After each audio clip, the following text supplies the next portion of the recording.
You ever walk into a room and just know, that the next few minutes will change everything? That's how it was for me. Red dress, heels clicking, every eye turning as I smiled at my husband and the woman next to him. The real twist? I didn't come alone. No, I brought her family. And the truth, oh, the truth was about to hit like a wrecking ball. I'm Rachel Carter. I used to think I was lucky. Solid job, a home in Seattle, 10 years married to a man everyone called dependable. David, my husband, the silent type. Folks always said he was steady as a rock.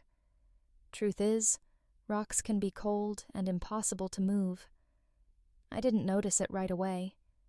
That's how it always goes. Life keeps you busy.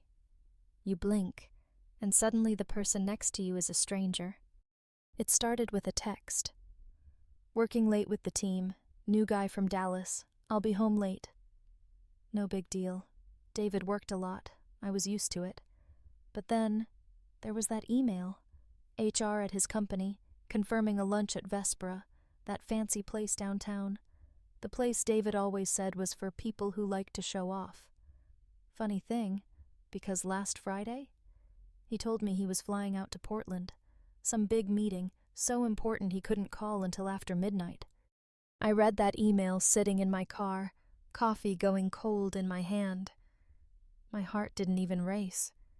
It just dropped. There's a special kind of ache that comes with realizing you've been played.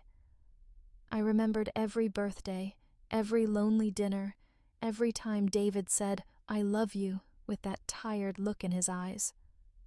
I thought I knew sacrifice, thought marriage was about holding on through the hard stuff. Turns out, I was the only one holding on. I didn't yell, didn't blow up his phone. I just sat there, breathing, feeling like an idiot. I needed more.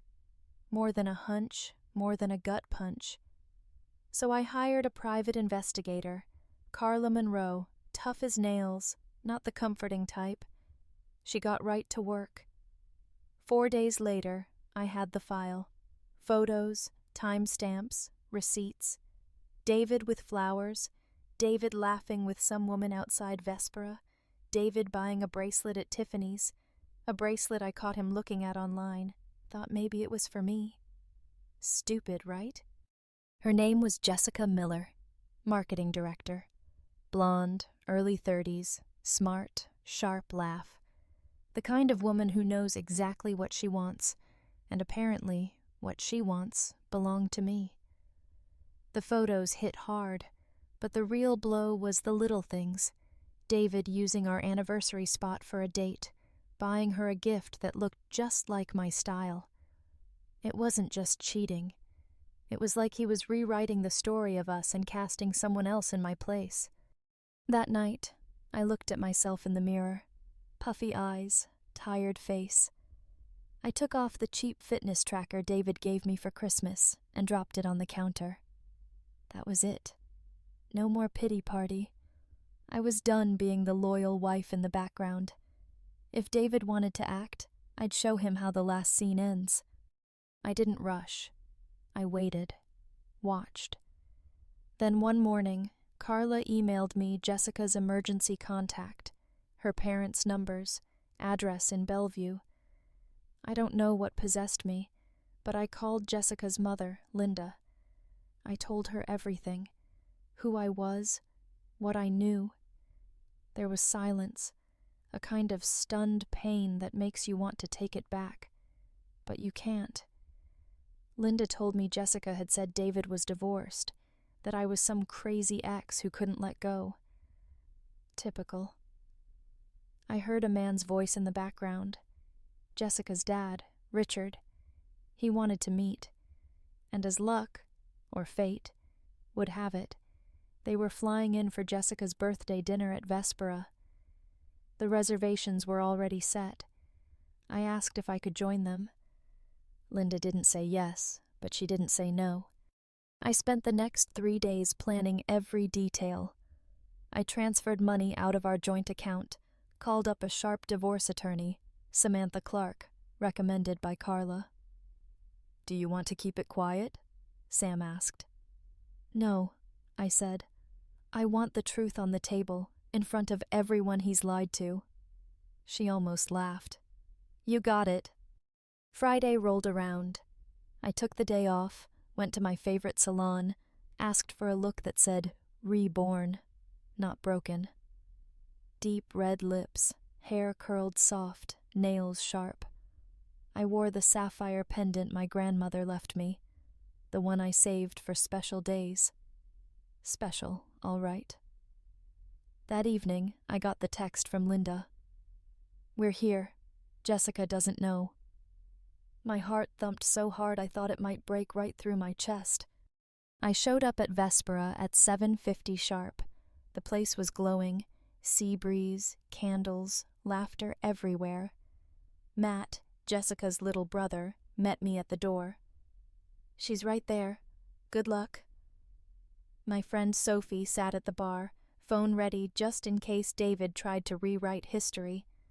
I walked through the dining room like I owned it. David was smiling, holding Jessica's hand, both of them lit up by the golden light. I stopped at the table. Happy birthday, Jessica. I said it loud, so no one could pretend this wasn't real. David's head snapped up. He went white, just drained. Jessica blinked, confused, then her eyes narrowed. Do I know you? Oh, I think you do. I'm Rachel Carter. I turned to David, kept my voice steady. And that's my husband, at least on paper, and apparently in real life. That's when Linda and Richard appeared, with Matt behind them. The whole restaurant went quiet. You could hear forks clinking. Linda looked at Jessica, then at David, then at me. Thank you for telling the truth, she said. We came to celebrate our daughter, but we're leaving with the truth. Richard's jaw was tight. David, you told us you were divorced. You said Rachel was unstable, that you'd been wronged. You came into our home. You lied to our faces. David tried to stand up, hands shaking. Rachel, it's not... I cut him off. Don't. I have everything. Photos, receipts, video, and a nice little bonus. How you used our company card to pay for weekends at Pacific Breeze. Company funds.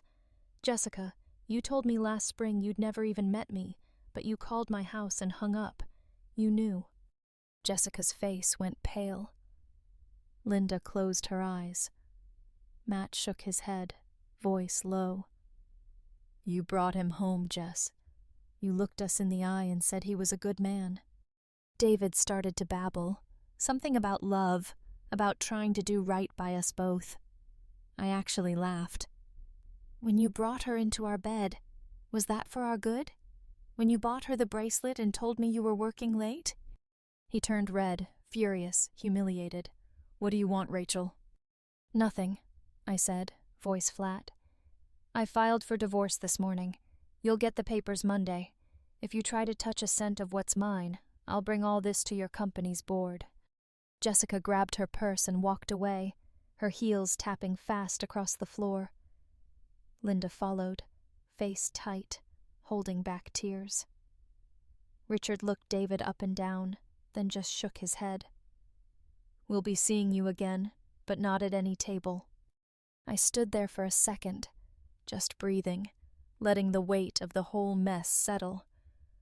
David stared at the floor, hands balled into fists.